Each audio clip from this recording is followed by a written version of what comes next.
Welcome to Google for Real Estate. I'm Derek, real estate agent, outdoor adventure sportsman, and Google marketing geek. Today we're going to talk about a bunch of news and things. We'll start with some Ask Me Anything first, or issues or wins too. I like to hear the wins. And be prepared. If you share a win, I will clip it and make a little testimonial post about it. So be prepared for that. But love hearing wins. And I do have a bunch of news and tidbits and soapboxes and things to go through. But before I do all of that, a little reminder also, if you're here live on Clubhouse, feel free to put your review link in the chat, your review request link for your Google business profile, or what we've been doing lately, because we still want to get reviews, but also we want people doing branded searches for us on Google and going to our website and taking other actions on the internet around our name. And that starts with Googling the person and then clicking on some stuff. So if you want to put your name in the chat, you could also help people out by just clicking on their thing, going to their things, maybe on the Google business profile, hearting a couple pictures. Maybe you already gave them a review. You can still heart pictures, click on their products, click through to the website, do all the little signals that we can give Google. So I'm putting my name in there, and if you want to do it the same, and we have talked about having a room where we like all dedicate it to one person, which could affect rankings. But as soon as you stop, you're probably going to go down. So you need more of a little bit of a sustained effort. But feel free to put that stuff in the chat if you want to, and obviously pay it forward and do it for somebody else, and then bring it to their attention nicely that, hey, I hooked you up. Please hook me up as well. And that can be very fruitful. I know a lot of people in these rooms have gotten a lot of reviews over the last year. I think I'm on episode 47 or 8, and I've skipped a couple weeks, so that's probably about a year exactly almost since I've been doing this. So yeah, a lot of reviews have been received, whatever. So let's start with some Ask Me Anything. Hello everybody. Does anybody have any questions, issues with Google Business Profile or local services ads or otherwise? And if nothing, like I said, I have a ton to go through, so we'll I got a question for you, Derek. I got a question. A question for you. Let's All go. right. So what's the most important thing someone should know about a Google business profile? Say if they're brand new on social media or just brand new online and they want to get seen, what is the most important thing they need to know about a Google profile? Over to you, man. Setup is key. Setup would involve, well, let's even go back before the setup of the Google business profile. If you're setting up a business for local SEO purposes, and I want to rank the best for when somebody types in Carlisle Plumbing or Carlisle Roofer or whatever, if you want to be first, then you should name your business Carlisle Roofing, Carlisle Roofer, best Carlisle Roofer, even if you wanted to go that far with it. If you wanted to go crazy with it, be like best Carlisle Roofer near me, LLC or whatever. Probably wouldn't go that because that would be very spammy and look ugly in print and everything. But Carlisle Roofing is not a crazy thing to name or Carlisle Plumbing or whatever. So I would, if you were starting from inception of the business, and it's a business like that where you don't really need a brand, like all those home services, you don't need to be building some brand. It being called Carlisle or Harrisburg Plumbing or whatever city type of business would be fine. I think that's where you start because the keywords are going to get you the search volume. Then you want to name your Google business profile properly. Those keywords in that name do help you rank better. So having those words in there. However, it's against policy to stick those words in there if it's not part of your business name. So that, and you can get away with it, and some people do, and we used to do it, and some profiles are still like that, but don't do that a lot anymore. So if you want to be able to do that, your business name's actually got to be named that thing, and then having the correct categories selected. If you have the wrong, like I just did a lender's profile and they had their primary category loan agency, which to Google, that's not a mortgage lender. That's if you go to the services under a loan agency, it says it's like check cashing and like payday loans and all these other, not even car loans. It was all these other kind of ancillary kind of loans that they don't do, not a home loan, not a refinance, not that kind of thing. So their category was all wrong. And if somebody looks for a mortgage, they're probably not going to pop up. So having those categories correct and then having all the services correctly selected, having it all completely filled out, phone number, website, all that stuff. That's a soapbox there too. Phone number should be on your Facebook business page, should be on your Facebook personal profile, visibly public, should be on your Instagram, should have that contact button with an email address and a phone number. I won't name names because there's somebody that all of us know and love, but I wanted to refer somebody like last week, and I couldn't find this person, their phone number on any platform or anything really. And so it made it very hard to refer the person because I can't find their number or reach out to them to say, hey, I sent you somebody or something. Most people are on Facebook or whatever, so you can end up doing it there. But yeah, have all your stuff filled out. Can't win if people can't easily reach out to you. So keywording would be one of the main things to win, and then completely filling everything out. And then doing other marketing to get people to Google you, like I was talking about. Google is watching everything else that happens. So if somebody says realtor near me or Carlisle Realtor and everybody's looking Derek up, Google's going to say, well, he has a good Google business profile, but also everybody's looking for this guy, so they must like him. So let's shuffle him up even higher because everybody else is already looking for this guy. So having that action happening off of your Google business profile and off of Google can help you on Google. So that's probably where I would start. Probably a longer answer than was needed, but that's all right. Thanks for the question. Any follow-ups or anything to that? Anybody? And I see you are unmiked. Do you mean to be? Have anything? Or is that a mistake? Or maybe I need to PTR. Anyhow, all right. We'll go into the news and random things. And anybody just chime in if you have any questions or anything about anything I'm going to go through here. So first item I have is exclamation point at the end of this one. And this might end up being the title of my episode when I put it out. This one, don't change your core information. So there have been a lot of unverifications happening lately because of changing things that in the past would not have triggered a re-verification, like adding secondary categories used to never be an issue. Even changing the primary category really wasn't an issue.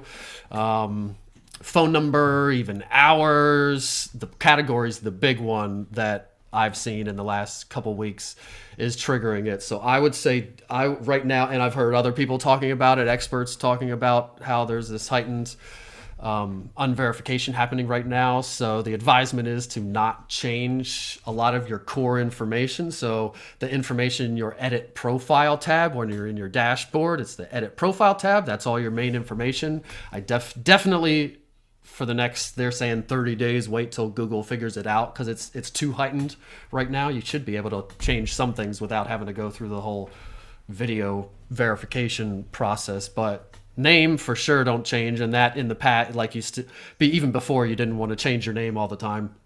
Location, we all know changing a location gets you unverified, have to re-verify anyway, but definitely right now don't do that. And then also the category, that was the one that in the past really wouldn't trigger anything, but now I've seen it. I think that's the main one, especially if you like one day change your categories and then the next day or a couple days say, oh, well, I don't want that one, and then go delete one or change one again. They really hate double changes in that edit profile tab. So anything you change in there, kind of do it and then let it be at least for a while. I'm thinking 6 months or so. I don't know if it has to be that long. I have a profile right now that we did that. It got unverified. I've had 4 in the last 2 weeks while I was optimizing, got unverified. Again, all things that I can usually do and wouldn't do anything. But this one got unverified then we verified it and we got it verified again within 24 hours. So not hard to re-verify it if you do it correctly, but yeah, and I was changing stuff that usually wouldn't trigger anything. So don't change your core information. That's the point there. So that would be all the stuff in your edit profile tab. The attributes and the stuff like at the bottom about your restrooms and your parking, you could probably not a huge deal there to update those, but categories, at least right now for a few weeks, name, and any phone number, probably. Service areas, I don't know. I'd probably leave them alone for the next few weeks too if you don't need to. If people are in the process, like I need to optimize my stuff and do my stuff, then you're kind of have to do things. But if you're good to go kind of and there's something you want to change, just don't do it right this second. Wait a little while. So there's Hey, Derek, that. Yeah, what's up? I have a quick question. I had put an ad out maybe 2, 3 weeks ago for people to be able to get a probate home selling handbook. And they just had to text me and let me know that they wanted it, and I would send them the link for it. And I put it under products. I put it under um, I think I put it in photos, I put it in updates, and then I got a message that I had violated something and they were going to take it down. Well, it's still in some places, but they seem to have taken it down somewhere else. And I'm thinking, well, did you even look at the ad? You know what I mean? Like, I don't know what they flagged. And I'm not sure why they don't take it down everywhere, but only take it down somewhere. Yeah, typically when you get that email that says your post has violated whatever that thing says, usually that has to do with the updates. So that's probably the thing that you got the email about. I'd have to see it to tell you what was wrong with it. For sure, don't, and you've probably heard me say it before, but no phone numbers, no Oh, links, no that's addresses, what it no was. anything within the It was description the or phone the number body then of because the. they had to text me to get the information. So that's what it was. Okay. I mean, I wish they Yep, would that's just it for simply sure. tell you that instead of just saying, you Well, they violated do, but something. you would have to go read the Oh, 18,000 page yeah, Google that ain't business happening. profile, which you're not doing. That's Yeah. ridiculous. I So, mean, why don't they make it easy? yeah, Okay, or at least when they now at send you least the I know email, for next say, time. yeah, just at least note the policy that I violated. Like we have AI now. You can't tell me the exact thing that I did wrong, then we would all know, and they would get less help tickets. It would actually save them money if they told us what was wrong. But yeah, so that was definitely it in that case. And then, so that's what you would get an email about. On the photos, if you were to add a photo and that was rejected, I don't believe you usually don't get an email about that. But if you went in there and clicked like to manage your photos and looked at them, any that were rejected would say, I think that's what it says, is rejected or denied. I think it's rejected. And then you definitely want to delete any that are rejected. I'm assuming they are not showing those to the public if they were rejected, but I would still go ahead and delete So any you that can't were put it in the rejected. picture, but you can use the call me tab, which seems just silly. For yeah. I mean, that seems silly, but you know. So that to me says that they're collecting data on the back end. So, Well, yeah, they want to know actions for sure. They see it as spammy, I guess. There's a call now button option. We don't need to put your phone number in there. There's a button for it. You don't need to put a link there. We have a button for that. In products, you can put the link and then, which I'm going to talk a little bit about, I'm changing my stance on. You can put a link and then there's always a call button when people are looking at products. So there you have kind of both at the same time. For updates, you have to pick call now or a link. And actually, I'm going to talk about that. It has been call now every time would be my stance, but I'm going to change that slightly, I think, possibly. So the photos, I don't know how, if that was like some kind of graphic thing, because if it's a lead magnet, it's probably something with graphics on it. I don't know that I would add it to photos even if they accept it, because you can't link to anything there, and it's not like a showcase quality clean photo like I preach. So I don't know if I would put it in photos anyway. Definitely products and updates. Lead magnet could definitely go in those places. You could also add it. A regular update is going to disappear. Well, not disappear, but kind of fade into the past posts. But if you add it as an offer, a lead magnet as an offer, so click add update, click add offer. I would have it run for a year. That's as long as you can have an offer run. And then it's a little bit more evergreen. Sometimes it'll put that line item offers from this business. And I've talked before about everybody should have the buyer consultation and the home valuation offers and maybe something else too, but a lead magnet like that could also be added as an offer, and then it's a little bit more evergreen than a regular update. And you could do both also. Anything else on that or anything different? Yeah, Derek. So what happens when I hit this link at the top, man? I'm real interested in this guest interest form. Can you explain a little bit what this is about, please, brother? Thank you. Oh, ha! I did not follow my. I was trying to do my abridged intro this time. I'm trying to make it like super short, so I skipped over what all the links are. Yeah, links in the chat for all the things that you need. The link at the top of the room is a link for real estate agents to sign up to be a guest on my new show, I guess you could call it. I'm doing it with another real estate agent. You might know her from the rooms also, Stack, Krista Lorenzo. She's in Pittsburgh. So yeah, we're both going to do a live. Probably 30 minutes is what we're going to do. Although we can both talk, and even an hour I've done before goes pretty quickly. But anyway, 30 minutes live. I just re-upped my StreamYard. Today actually. Re-up that, so I'm going to finish setting that up, and then I'm going to start sending out the scheduling link to people. So the link above is to tell me if you're a real estate agent. You can click the link above if you would like to be on the show and express interest. So we've got a list of people there, and then probably in the next, maybe even this week, I'm going to send out a link for people to start scheduling to actually record. On StreamYard, we can go live up to 8 places, which we will do. However, you can't always, when you're trying to do, well, it'll be 2 of us hosts plus at least 1 guest every time. So trying to get that to line up with a live time that's religious every time is kind of tough. So we will probably maybe do some actually live, but with StreamYard, we can also record it and then stream it as if it is live at our regularly scheduled time, which I have done previously and with other shows. And it works out pretty good. I usually watch it while it's live so that if somebody comments, I can't comment back live, obviously, but I can at least type comment back to them or seem like it's live or whatever.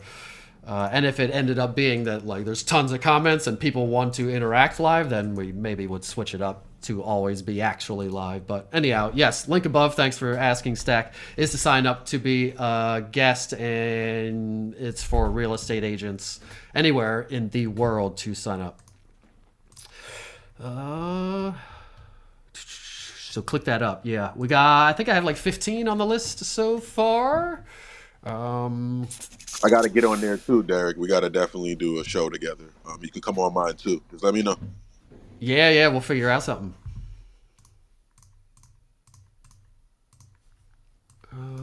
All right, so you heard me allude to, I'm changing my stance on always using the call now button in updates and the Calendly link in products. So previously, I always preach all updates. We want to convert people. People are there with high intent. They typed in realtor near me. They want to do a thing. They're going to call somebody right now to do a thing. So with the updates and everywhere else in the profile, we want to be posting and saying things that convinces them that we're the best and they should work with us. And we want to make it easy for them to reach out to us. So on updates, I've always preached call now button, call now button, call now button. And I still think that is the best for conversion. If they're convinced, then they should be it should be easy for them to click the call now button. And then in products, the closest thing to a call now button, because we can't do a call now button, and as you heard me say a second ago, there's already a default call now button, but you get to choose a link for your products, and I used to do the Calendly link,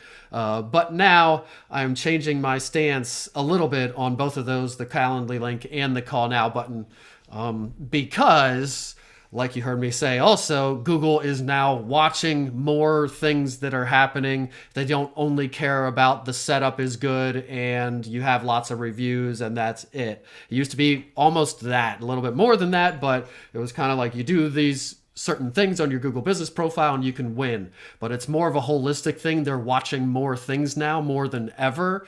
So one of those things is people actually interacting with your profile, clicking through to your website. Again, I hate it. I don't want to send people away from the profile down a rabbit hole. I don't want to send them to a blog post. I don't want to send them to a YouTube channel. I don't want to send them to my website, really, anywhere. I want to keep them there and convince them to call me right now. So I still feel that way. However, Google is watching these things and people clicking and interacting and liking your profile and going to your website and clicking and perusing your website, and all those signals could help you rank better with your Google business profile, which might in turn get you more business than you had to begin with anyway. So I'm changing my stance a little bit on whether, religiously every single time call now button for updates and Calendly link for products. I'm now changing that for I guess for sure. I think testimonial posts, which I love for updates because they help convert really great. And they're brainless and easy to do. So testimonial posts, I think that's a real high conversion post. So I would keep that probably a call now button. And if you wanted to link to something on your website, maybe you have a testimonials page that has, all your Google reviews embedded on there. And then maybe you have some videos or some other reviews or some pictures, or it could just be a really awesome website testimonials page. Or you could just have the call now button. So on testimonials, maybe still a call now button. But then on other posts, if you're doing like a sold post or a new listing post, or again, all your posts should be very, very centered around real estate and depicting real estate and very straightforward that it's real estate. But if you're doing other posts or even a blog post or a YouTube video or something, you could maybe link out to it. I don't know that I would link out to a YouTube video. I think linking to your website is probably the best bet. But it could go out to a YouTube video, I suppose. But I think I would keep it to the website. So maybe you mix it up in the updates call now button with the testimonial posts, and then other posts that you're doing in between your testimonial posts could link out hopefully to your website. So changing my stance a little bit on that. Video verification, can I say this? Verification video rehearsal video is on my profile. I did, like you heard me say, a bunch of profiles have gotten unverified, one of which is a commercial property maintenance company that's close to me in my local market, so I'm able to do their verification for them.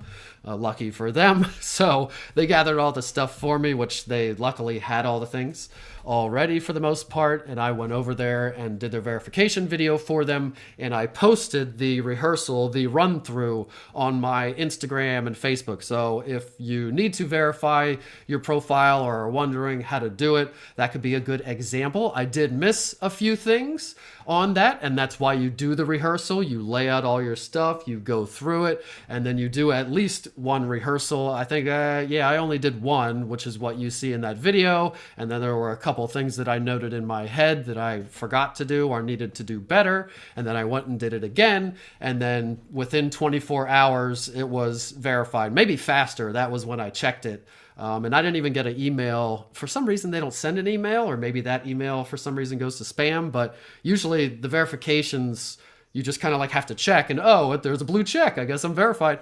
So we're good to go. But it happened fast. So if you want an example of it, you can go watch that video. I want to not tell you what I did wrong and see if you can pick it out. But I doubt anybody will be able to pick it out because you're not me or an expert about it. So you will see. Let me see if I can remember what I missed. I missed calling out or going close up enough on the number of the building. So when I actually went and did it, I made note to like walk up close and make sure the number of the building on the building, well, in this case, it was on the monument sign, but on the building was easily visible and called out. There's the number. What else? When I walked up to the branded vehicle to show entry to the branded vehicle, I took an extra second to show the branding. At the first run through, I showed it kind of and you could see it, but I wasn't very clear about it. You also see in the video the owners, and I blurred them out, were sitting in the office when I walked into the office to show the inside. Typically, you would not want to have any faces or sensitive information. So like for realtors, you wouldn't want to have contracts. Anything that's not the proof for the verification, you wouldn't want out on the desk. Definitely any contracts or like social security numbers or any sensitive information. You also don't want other people in it. They don't want other people in the verification video. So you should clear out all people. So you'll see in the video, and I knew they were there and they would get out when I did the actual one. So you'll see they were in there. They had to get out. I also missed when I went through my documentation. I did not go through the marketing materials, the business card and a flyer. And I think I had a sign or something there. So I just completely forgot to go over that when I went through the documentation. So when I actually did it, I remembered to show that. And I'm trying to think if there was anything else. And I think my run through, they want it to be 1 to 2 minutes, or they say in there the verification videos that are 1 to 2 minutes have the most likelihood or have the most chance of, or usually do the best, or however they phrase it. So you really want it 2 minutes. I think 5 minutes is the actual cutoff, but 2 minutes is what you're going for. So my run through was 1.5 minutes. I was able to take a few more seconds to show things a little bit more thoroughly. That was the other thing. I kind of zoomed in too much on the documents, so you couldn't really see what the document was. In the run through, I was just like, here's the name on the document really close up, and you couldn't see what the document really was in totality. So second run through, I had 30 extra seconds to play with. I even gained a few extra seconds by sprinting from the street up to the branded vehicle. So I saved a few seconds there. But if you need a visual or need to know how to do a verification video, that's a good one to watch with those things that I mentioned in mind. I don't think I missed anything else. And obviously the documentation would be different for real estate agents a little bit. But that's an interesting video if you want to check that out. This next thing I wrote down has nothing to do with Google or marketing or real estate, but I heard it's on a podcast, and apparently this is sweeping the nation, and it's the coolest new thing since pickleball, and maybe somebody's heard of it. I think only big cities have places you can do this so far. We definitely don't have a place around here, but it's called paddle. Has anybody heard of paddle? Yes, people are obsessed here with it. Oh man, I heard, I forget who it was, comedian, somebody on Joe Rogan was like, paddle's my new thing. I've devoted my life to it all of a sudden. And then I Googled it and it was like, that does look fun. It looks crazy. Like you can follow the ball like into the crowd or like out of this. It's bonkers. So apparently that's the new thing. So if you don't know, paddle's the new craze. And I created Harrisburg Paddle Group and Carlisle Paddle Group. Those are the two biggest cities close to me. Oh my God, that's so on smart. Facebook.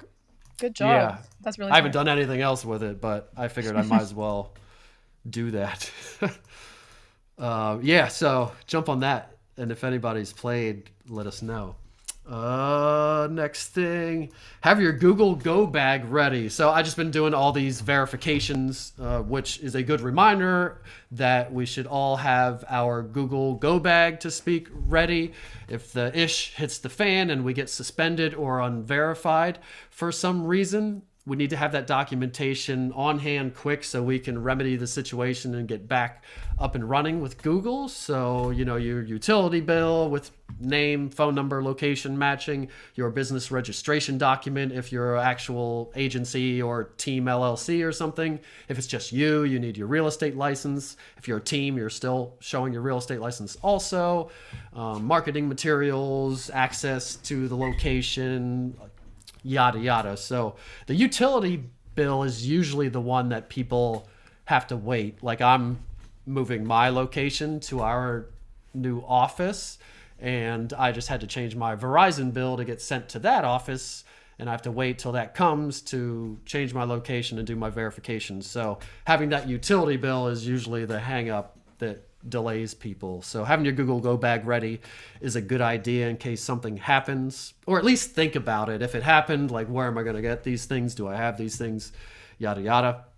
And you don't want to skip things, especially now. You want to be super, super thorough and have everything they want. I'm a Shark Tank fan, and I've noticed in this new season, or the last few episodes at least that I've been watching, that Google has been advertising Gemini and Workspace on there. So Google's going hard. I don't feel like I've seen a lot of Google advertising out there in the past. They don't do a ton of it, so I found that interesting. And Mark Cuban and Dude Wipes was one of the segments. Dude Wipes was talking about how great Google Gemini and being integrated in Workspace is the best thing ever, yada yada. And Dude Wipes, by the way, I've heard of these things. I never looked at them. I think it's dumb. I don't know. I'm a minimalist and a tree hugger, so I think it's a waste. Blah blah blah, and a waste of my whatever. But I always assumed it was some like cool product that did something cool, and then I walked past them in the store the other day, and it's just baby wipes, if I'm not mistaken, or it looks just like baby wipes. So they pretty much just took baby wipes and put Dude on it and then sell it for, I don't know if it's the same price. Baby stuff is expensive, so maybe they're the same or even cheaper. But anyway, Dude Wipes was one of the ones with Mark Cuban, who was the one that invested in Dude Wipes. And that's like $1 billion company or something crazy. Anyhow, Google advertising on Shark Tank. I thought that was interesting. Image upscaling on Canva also doesn't have to do with Google, but I've been using this a lot. It's been there for a while, I think, but I've never utilized it. So I usually have to create a certain headshot for Google Business Profiles and local services ads, and it's got to be structured a certain way, zoomed in pretty far, which is the way every headshot should be anyway on social media. It's tiny. People want to see your features. But anyway, so I have to zoom in and kind of work with whatever people give me. And a lot of times it's a screenshot of a screenshot of a screenshot. And then when I blow it up and do what I need to do to make it work, it's super grainy or just bad. So there is in Canva, you can click on it, and this might only be included with Pro, but click on the photo, click edit, and then down at the bottom of all the things, there's a image upscaler is what it's called. And then it'll give you how many times you can upscale it. 2, 4, 8, 16 might be the highest. It doesn't always give you all the options, so I just pick whatever the highest option it gives me. Click the button, it processes for a little bit, and boom, you have a nice upscaled image that does, and it smoothens out too. It kind of smoothens out wrinkles and things like that a little bit as it does it, which makes sense because if it's a blurred image, it's not going to just guess at what the missing information is. It's just going to kind of crisp everything up and add extra pixels in there, which would make sense. So image upscaling, if you need to make your headshot or something, or even photos, I've used it with, sometimes people send me a sale to post on their Google Business Profile, and they don't send me an image, and there's not an image out there. So I'll just go to Google Street View, take a Google Street View screenshot, because Google doesn't allow you to save those images.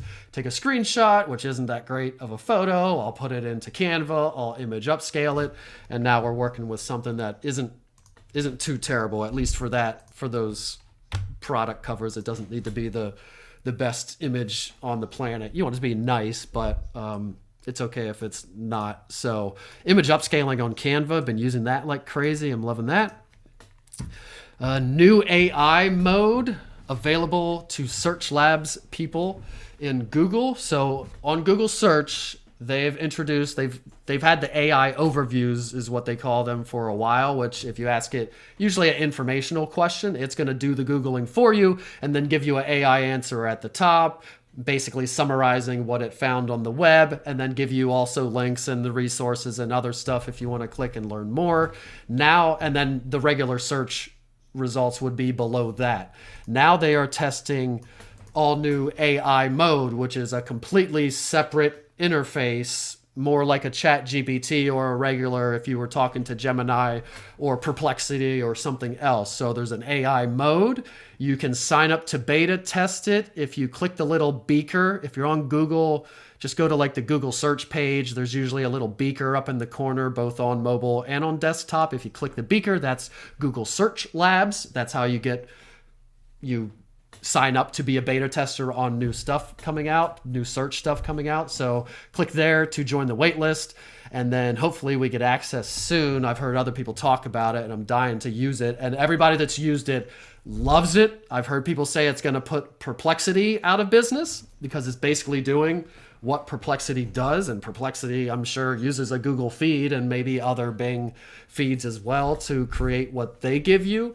But this new AI mode from Google, so far what I've heard is it's pretty awesome, and it's going to do all the things like people are saying, I prefer asking ChatGPT a search now. Google's going to do that with AI mode, and I would have argued before, Google search is still better than ChatGPT for most searches. I think sometimes people are trusting ChatGPT and the other AIs when they should not be. So anyhow, new AI mode, sign up for that. And I'm dying to use it. What time we got? We're at 9:41. I do need to leave at like 9:45 or like 10 of, because I have a call right at 10. But I got a bunch of stuff. Let me pick out some. Something goes along with what I was saying on the Search Engine Roundtable last week. One of their episodes, they said that 60% of AI search engine queries resulted in inaccurate information. Perplexity, they called out, was at 30%, which would be the best, 30% wrong. Grok 3, which is X or Twitter's, Elon Musk's AI, Grok 3 had the highest inaccuracies at 94%. And what constitute as inaccurate info? Does that mean it just, usually they're picking a couple websites, a couple good ranking websites, and then basing their answers on those blog posts or whatever, or at least that's how it kind of appears to me that it functions. So I don't know what inaccurate means. Did it just pick the websites that were wrong, or how was it inaccurate, and to what degree was it inaccurate? Just a tiny bit, or was the whole thing completely, like they do say there are hallucinations, and they say that it will even make up websites to support the stuff that it hallucinates, and then when you click on the website, it's just an empty 404 error, doesn't exist website. So I thought that was interesting. 60% of AI searches result in inaccurate information. Again, Perplexity being the best or the best performing, and Grok 3 being the worst performing. Gemini, blah, blah, blah. 21% increase. Google has had a 21+% increase in searches happening year over year. That would be 2023 to 2024. So 2024's number was up 21% in searches year over year. To me, that doesn't, I think, again, need some qualifying information there. Doesn't really mean much. If the population grew by 21%, I don't think that's the case. Maybe it is. I have no idea. If the population grew by 21%, then it would make sense that search queries would go up because there's more people doing them. But it doesn't necessarily mean that by a percentage or more people are adopting it, or it's better or gaining traction over other things or anything. So I don't know that really means anything other than they are still getting searches, and that equals revenue to them. So for shareholders, more searches equals more ads being shown equals more revenue. So revenue wise, that I would guess equates to more revenue. Search engine, lots of Google ad, blah, blah, blah. Blah, blah, blah. Don't care about that. Chrome still likely to be sold. Last year, before the new administration came in, there was a ruling that they needed to, or a proposed ruling, I guess it was a ruling or a proposed whatever, that they needed to sell Chrome browser because they have 60% share of the browser market, something like, I think it's 60%, something around there, of the browser market, and then they have 90% of the search market plus all their other things. So part of breaking them up was to sell Chrome browser, and then people thought that maybe that would be put on hold or put off altogether with the new administration, but it sounds like it is still going to happen as of right now. Still, maybe not. And they will appeal probably, and then that takes a couple years to happen probably. So by the time it all happens, could be a long time from now, but sounds like likely to be sold still, which I hate because I like it being all integrated and perfectly working and synced, and it's dumb. It's not the best thing for the consumer, I don't think. I mean, I don't know, whatever. I just want it to work the best. That's what I care about personally. AI overviews spotted for local search. That's kind of a big deal. Typically for a local type search, you would not see an AI overview, which, as I mentioned, is that thing all the way at the top that does the Googling for you and then summarizes results and tells you what it thinks you need to know about the search results. So an AI overview doing a local search is, I don't know if it's not good. I would say it's probably not good until we all learn how to dominate that, because typically if you did a local search right now, and even if you did it, you'll probably won't see the AI overview for a local search, but anything local, realtor near me, plumber near me, yada yada, you would have local services ads, and then you would have Google business profiles, and then you would have websites and other Google search ads. But the Google business profile, local search services ads would be there, and what's highlighted at the top of that search results page. So those of us who are getting business from those things aren't going to really like these AI overviews, and who are they going to pick and what are they going to base their picks on. And I have discussed that a little bit in recent past episodes. But that's interesting. AI overview spotted for a local search. And then I think that's everything. I skipped over one or two that I don't think are really that important. But anybody have any questions or anything on any of this? Or anything unrelated?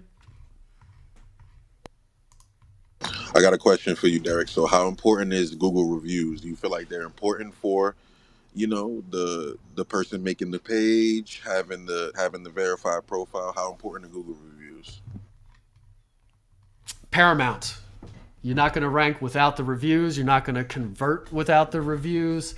Reviews. And I was about to point up at my sign. We're not on video here, but my whiteboard behind me perpetually says, keep getting reviews, because that's what it's about. I can optimize the crap out of a profile and set it up to win, but if you just let it sit there and don't do anything, and there are other things to do other than reviews also on the profile, but if you don't do anything, you're not going to rank. So reviews, both to rank and get and be seen in the first place, and then also to convert people, or to convert people who are looking you up. Somebody referred you and they're going to look you up.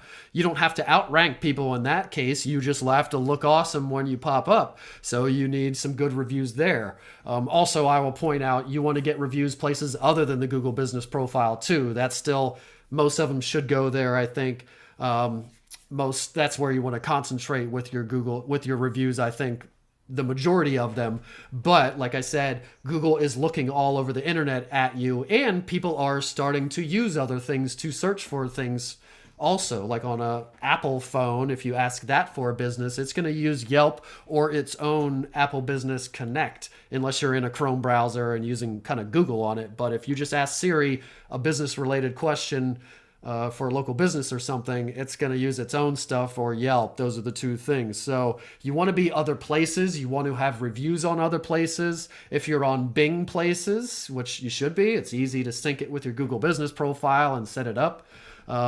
That is going to pull reviews from your Facebook business page because they don't have a review system set up yet. So they just, if you go to somebody's Google or Bing Places profile, it's going to say they have X reviews on Facebook, and usually there's a little button there. They could click it and go over to your Facebook business page. So Facebook business pages are not dead. It's the only social media platform you can get reviews on. It's the only one. You have to have that for people to check in at your business. You have to have that to run ads for real estate. Some other businesses you could run ads on a personal creator profile, but for a special category ad, which housing is, you could not. So you need a Facebook business page for that.